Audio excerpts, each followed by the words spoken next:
Hello, ladies and gentlemen. Welcome back to another episode here on European Confessions. The following story that you're going to be listening to, it comes from a translation of a message that I received. The translation reads like this. Hello, Brother Nashi, how are you? Can you please post my own story as hidden identity? My name is Tariro, not a real name. So it was in the year 2011. That was when I got married. When I got married, I honestly thought that I was going to spend the rest of my life with this man, a kind and a loving man. He is the son of a well-respected pastor.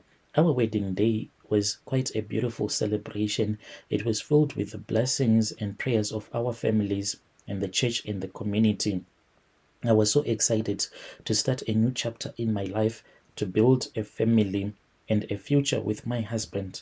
Me and my husband, we went on our honeymoon, then we returned back. But shortly after our wedding, everything changed. It was in the year 2012. That was when I learned quite a devastating secret that really shattered my dreams. My husband, the same man that I had pledged to love and to be faithful towards, he was sterile. I was heartbroken and I was confused. I found myself asking myself a lot of questions like, how could this be? How can I build a family with a man that can't even make me to be pregnant? So I started blaming God. This was after I had visited this other friend of mine who is a gyno. So I went to her and I said, I really do not understand why I can't fall pregnant. So I wanted her to perform a secret test on me without my husband ever knowing that this is what I was planning. Then when the results came out, she then told me that I was perfectly fine.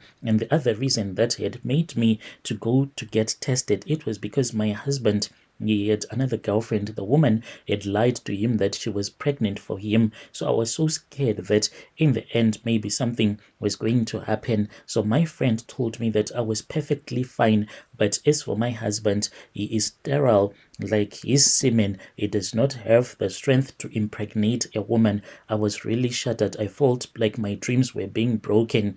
I said, what am I going to do? With the advice of my friend, that was when she told me that there was no need for me to go around sleeping with different men, because if I was going to get caught, this was going to mean the end of my marriage. So I then went, I was really stressed out. I did not know where else I could turn to. So I confided in my father-in-law, the pastor himself, because even my parents, when they used to have some issues in their own marriage, they used to go to him, since he is someone who is well respected, a man from our church. I went to him. When I went to him, I did not go there as his daughter-in-law, but I went there as someone who was going to the same church that he was a pastor at. I went there because he was a man that was always respected, a man that I had looked up to, a man of God who had guided my husband and me in our relationship, including my entire family, for many, many years. So I believed that he was going to offer me comfort and advice. When I was with him, instead, he proposed something that I could have never imagined him saying. He suggested that I should sleep with him to have children. He told me that it was the only way to preserve our family's honor, to ensure that my husband will not be ashamed by his inability to have children. He said that no one would ever have to know that it was going to be our little dirty secret, and that I'll be doing it out of the love for my husband. At first, I was totally horrified by this idea. It went against everything that I believed in. It was unchristian, everything that I had been taught. It was unholy. But the more that I thought about it, the more desperate I became. I wanted children, and I did not want to bring shame to my husband. I felt trapped, as though there was no other way out. And partly it was because my husband, I was scared that if he was going to go out there trying to impregnate another woman, if he was going to find out that he cannot give birth, then this was going to bring with it a lot of challenges. You know, like when you are in a marriage with a man, then there is no child it is quite difficult. It is really difficult. The fight that we're going on, it made me to realize that there is this side where you are telling yourself that you are a Christian. Then there is reality when you need to know that even though you are a Christian, but there are some things that can affect your marriage that God cannot control. So in that moment of weakness, that was when I agreed. From that year, me and my father-in-law, we started sleeping together. That is how me and my father-in-law began an affair. It was a secret that I carried along, a burden that has been weighing heavily on my heart. Every time when I was with him, I would feel a deep sense of guilt and shame, but I continued telling myself that what we were doing, it was for the greater good, that this was the only way to keep my marriage intact. Otherwise, my husband was going to find out that he cannot impregnate a woman, and who knows what was going to happen after that.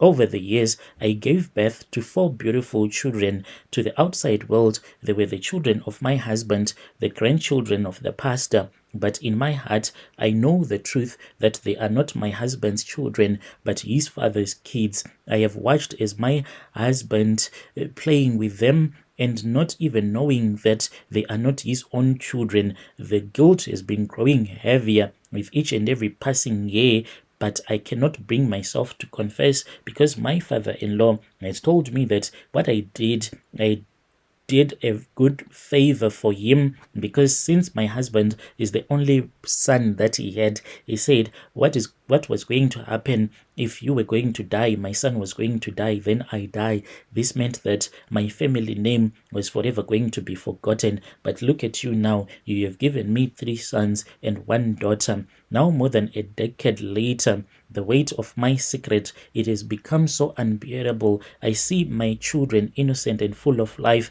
and I wonder what will happen if they ever learn the truth. I look at my husband, a man who trusts and loves me completely, and I feel like I am a total fraud. My father-in-law, the man who is both their biological father and their grandfather, he continues to play the role of that good pastor. I know what I did is very wrong. I know I should have found another way, should have trusted in God. But this thing of me saying that I should have trusted in God, just imagine that if I had not done this with my own father-in-law from 2012 until right now, I will be coming here saying, hey, please pray for me, please pray for me. I need a child, but I know what I did was wrong, but at the same time, I had to do it. I took the matters into my own hands after I had seen that God was not answering my prayers. That is why I did everything that I did. So if there are people that are going to judge me, you need to judge me, but at the same time, you need to know that the kids are here. Nothing is going to change that. Yes, people make mistakes, but at the end of the day, there are some situations that forces us to make mistakes. Do I regret? No, I don't think that I regret, because it is very hard for me imagining that right now I will be childless. Maybe my husband would have left me a very long time ago, but I made him happy because I gave him 4 kids that he is proud of. Dear listeners, right there was a message that was sent to me by one of our dear sister. That was the narration of her message. Strange things indeed, they do happen in this world.